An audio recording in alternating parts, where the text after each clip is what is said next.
So hello from Green-Mopeds at Strawberry Hill.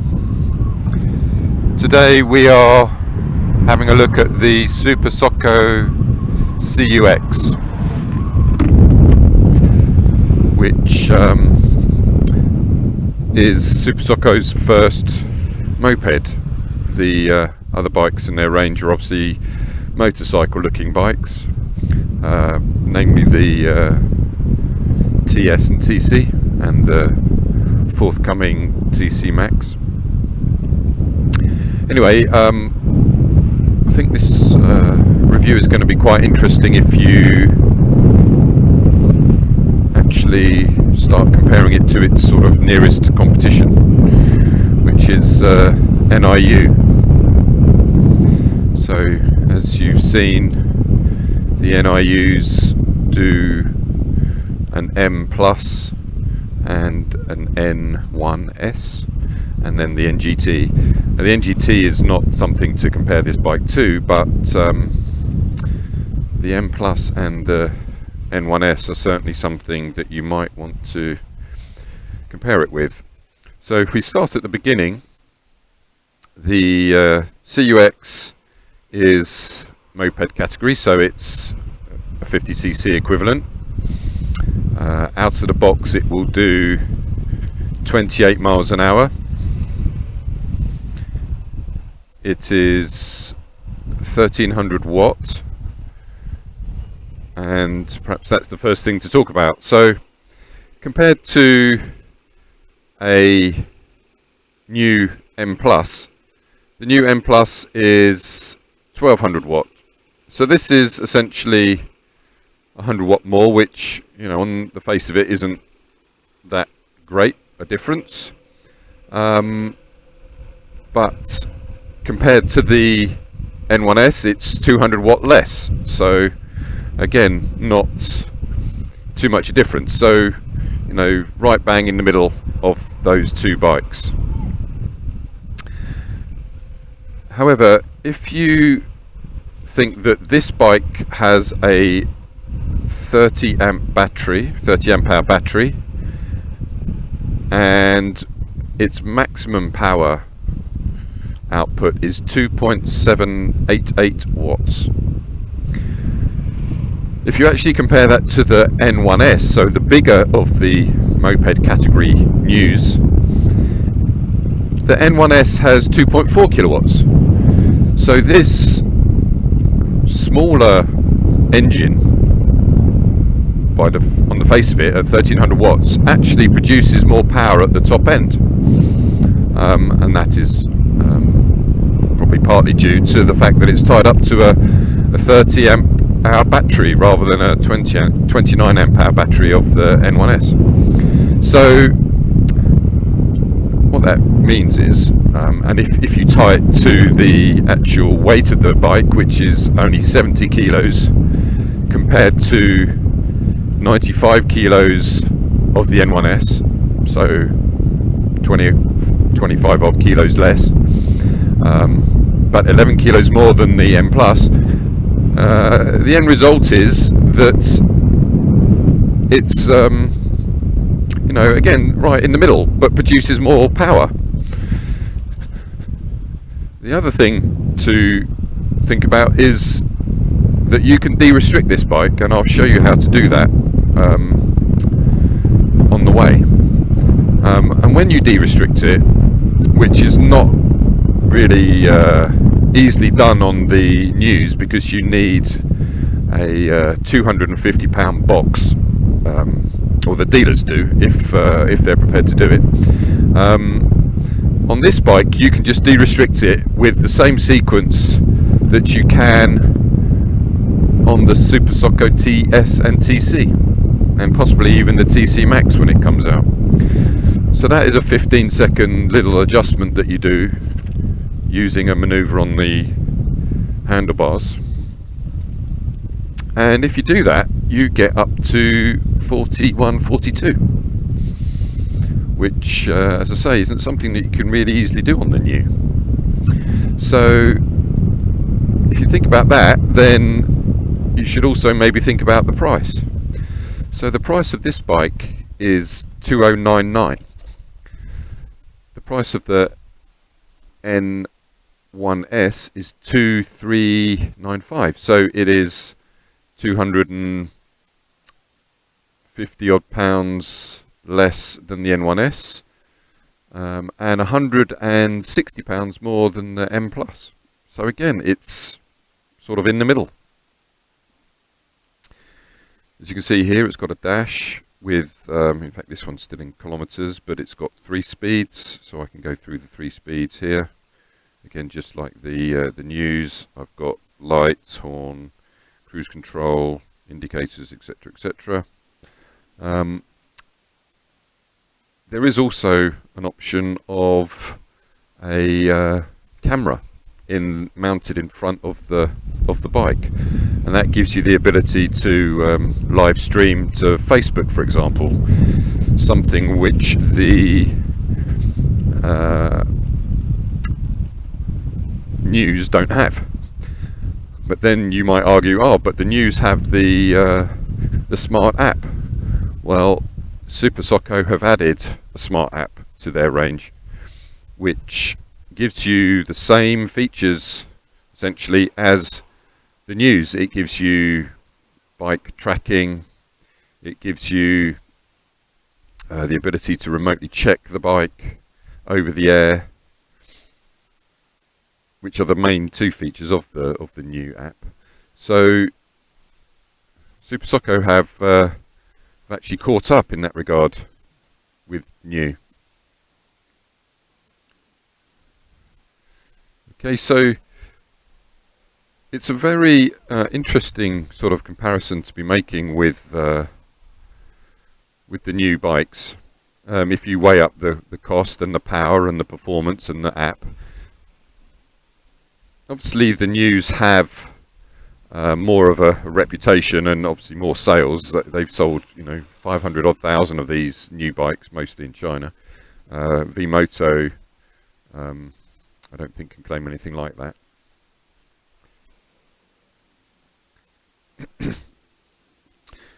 Some differences, as I said, it's sort of physically a little bit bigger than a M Plus, but sort of notably smaller, I guess, than the N1s. But it's still a 2-seater. It's still got the pegs, just like both of the new bikes. One thing I do like about it is that the seat is flat, as in there is no ridge. And obviously if you put a ridge in a bike seat, then you are sort of forcing especially the rider, the main rider, to sit in a certain position. And if you're taller, then you are sort of forced into a bit of sort of seat real estate that might not be the most comfortable for you. On this bike, of course, because the seat is flat, you can sit as far back as you want when you're the only rider on the bike, which might be more comfortable. In fact, someone did come with an M Plus in mind, but actually chose the CUx on that basis, just because they were a taller person and they felt like they would be able to sit more comfortably on the CUx. Also, of course, it has things like a bit of storage. It doesn't have a USB port, which the news do, which might be a consideration. As you notice here, the width of the bike is fairly narrow, especially compared to the N1s. Again, maybe a consideration. So what you're sort of maybe losing on a bit of width, you're gaining on a bit of length in terms of seat. So something to think about there. There is a slight bit of storage underneath the seat, but it's it's sort of like half a shoebox. So you could get a disc lock in it, but you wouldn't get a chain. So then you would have to buy a rear rack, which is available, and then you can put a top box on it. And again, you can do that on the news as well.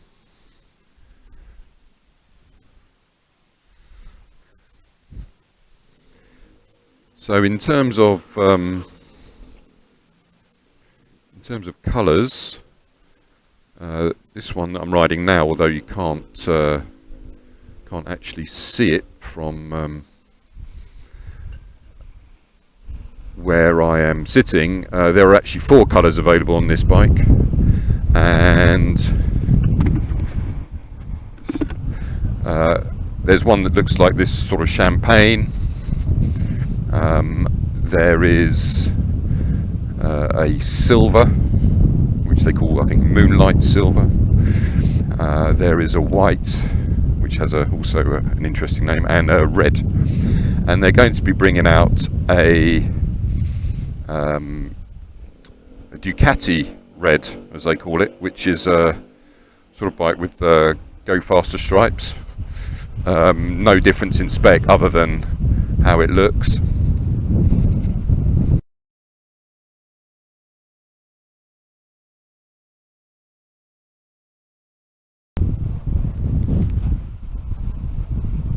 Okay, so what I often do when I'm reviewing these bikes now is take them up some sort of incline to give you a feel for how they handle hills.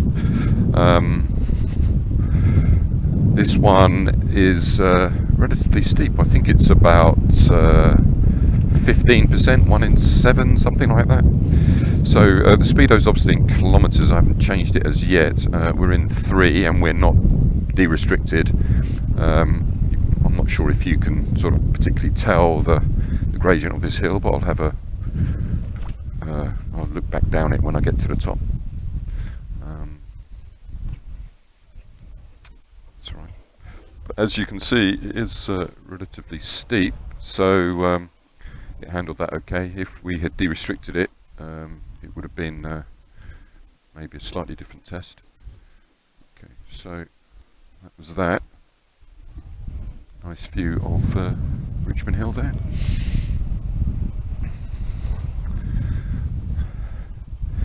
So obviously the main questions that people nearly always ask about these bikes is, well, other than the sort of speed, but is range and charging time. So the range of this bike is quoted at 40 to 50 miles, so nearly always take the lower end of that range.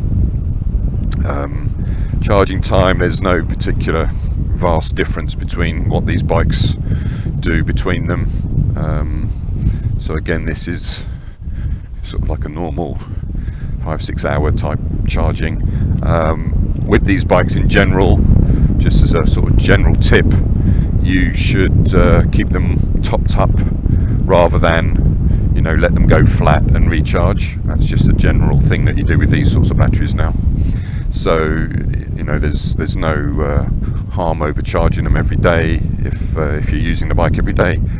And if you are storing the bike or leaving the bike for long periods of time, you should still top them up at least once a month. So if, for example, you were leaving the bike outside over winter, then keep the battery inside as it's removable, and then plug the battery in once a month, whether you've used it or not. That's the best way to ensure the life of the battery.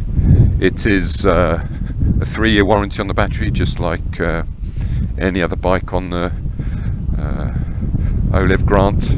So 3-year unlimited use on the battery, 2-year on the bike. As I say, it is removable, so you can charge it from any 13 amp plug.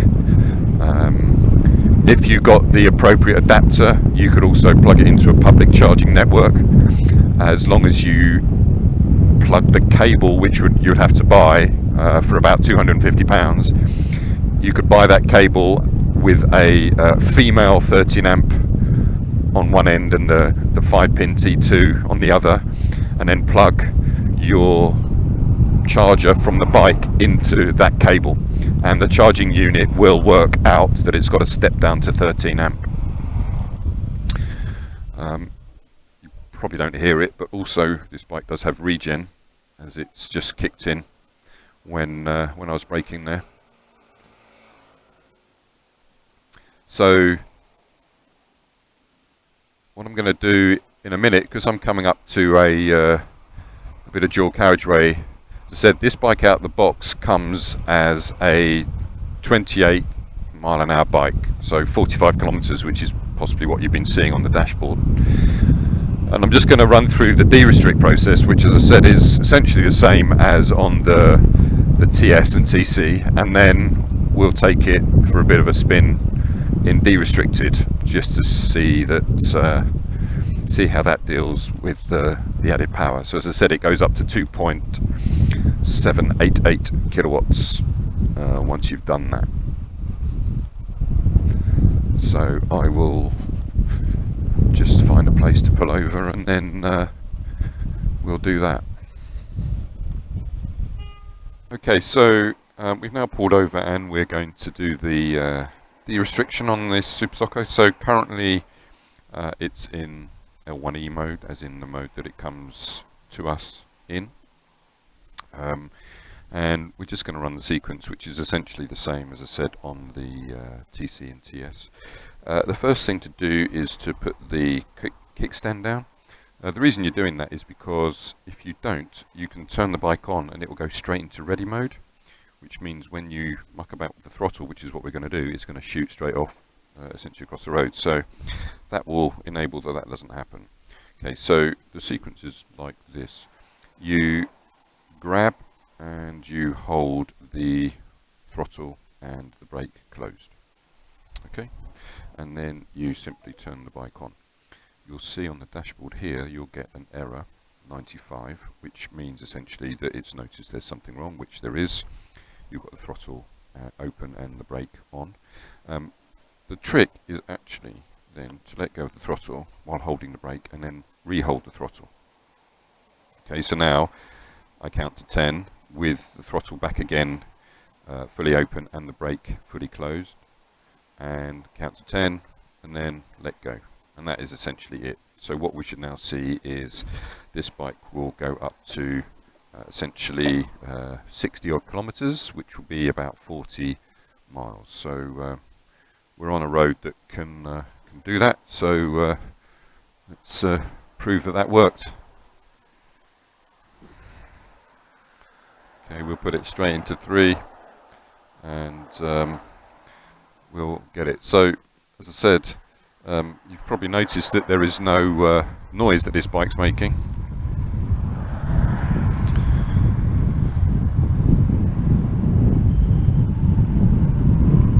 So you can see now it keeps going 58, 59, 60, 61 kilometers. So 64, 65 kilometers an hour. So that is over 40 for sure, and quite a good feature that you can do it at will. Obviously you need to let your insurers know, because you're essentially turning this bike into a 125cc instead of a 50cc, but as long as that is done, you're fine. Also, the consideration, of course, is your license. So if, for example, you did a CBT and you were riding this around as a moped, and then you changed it into a 125cc, all of a sudden you should be adding L plates onto your bike. So bear that in mind. As I said, just like the news as well, this bike is running silently because of the hub motor, Bosch hub motor. So again, like the new, Bosch have become the standard essentially in hub motors, other than ones where they're made specifically in China. Bosch motors for these bikes are probably made in China on the license anyway. So yeah, cruising along at 40 miles an hour, no problem at all there. There's not much else to tell you about this bike, other than, you know, it's got LED headlights. It's got quite an interesting rear set of clusters for the lights at the back. As I said, you know, I guess a big feature missing, if you can call it big, is there isn't a USB port on this bike to charge your phone or anything like that, but then it's got a HD camera, which the news don't. So it's quite an interesting comparison. Would you choose the Super Soco CUx over the M Plus? If you're taller and you felt that you wanted more room to sit, but still have the option for a two-seater bike, then you probably would choose this bike. And as I said, someone actually did just that, simply because he could sit well back. You can see how much, and I'm 6 foot, so you can see how much legroom I still have. If I was on the M, I would probably have to sit something like that. If it didn't have the app, then you would probably almost go for the M Plus, if that's what was important to you. Having the ability to track the vehicle, either when you're using it or if someone multi-point steals it, then you would probably say, well, the app is worth something, and you would choose the news because of that. But Super Soco have dealt with that by adding essentially the same functionality into this bike, so that advantage is gone. It is £150 more, but you're getting 100 watts more. You're getting the ability to de-restrict it easily, the ability to go with a 40, as you saw, easily. Not easy relatively on the news. In fact, as I said, it is not something that a consumer can do. So I hope that has been of use. As I said, we're all about giving you the option of trying these bikes, because they are all different, and we're always happy to have you down to our place in Strawberry Hill to try them. And I hope that's been a useful little test, and please feel free to contact us at hello@green-mopeds.com if you have any questions, and thanks very much.